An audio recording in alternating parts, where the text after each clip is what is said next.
Welcome back. A woman from Jessup faces charges this afternoon accused of spending more than $100,000 of state taxpayer money for personal use. 36-year-old Nicole Folsky worked for the 1st Judicial District as an accountant, auditor, and contract administrator.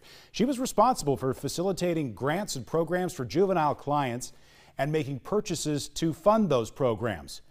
In 2019, the agency says it appears Folsky used a state credit card for personal items, things like food, drinks, and gift cards. The state auditor's office then opened up an investigation, and here to tell us more about it, we have the state auditor himself, Rob Sand, joining us. Rob, I'm curious if it was these alleged crimes were obvious at first, or if you really had to dig to uncover them. It took a little bit of digging. In fact, the PayPal piece of it was something that we added towards the end of the result of the report.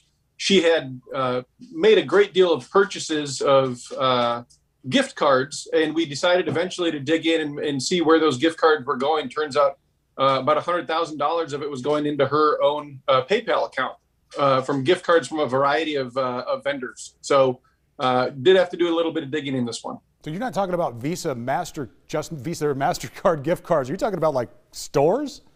Yeah, that's right. That's right. And one of the big issues here too, Dan, was the fact that in 20 there were some red flags here that got that didn't get reported to our office. She had an incident a few years back where she had to repay some money that was misused. That was after having had an incident where she wasn't getting her reimbursements done correctly. There's an obligation out there for anyone who might be aware of substantial irregularities with public dollars to report those irregularities to the auditor's office. If that had happened in this case, we might not have had to issue a report this large.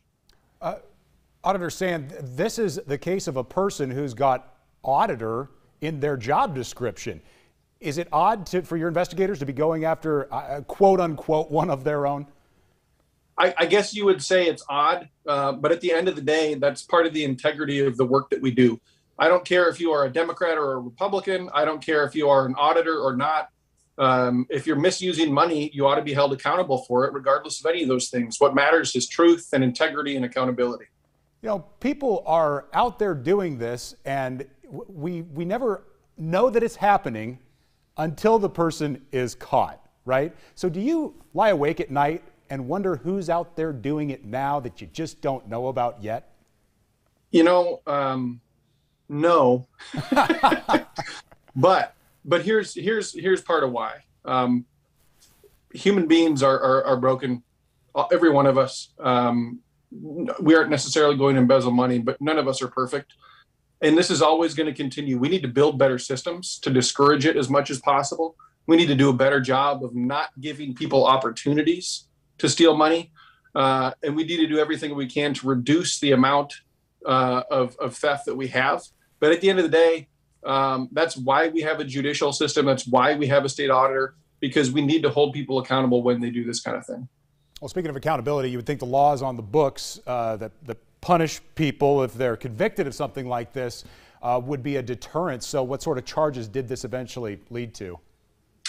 She has been charged in state court. She was arrested by Blackhawk County Sheriff's Office, led by Tony Thompson, and is facing state charges. I think she's facing a couple of felonies. I do want to say, though, obviously, you know, innocent until proven guilty in a court of law. And in general, I think it's important that our state take these kinds of acts more seriously. Right now, there is no limit to the amount of money that you can embezzle in the state of Iowa and still get probation. I think that needs to change. I've had a bill waiting for the Iowa legislature to take it up now for 2 years that would make it so that people who embezzle large amounts of public money actually have to go to prison. It doesn't have to be a lengthy sentence, but they got to do something. I think that would be a big deterrent to keep people from doing this kind of thing.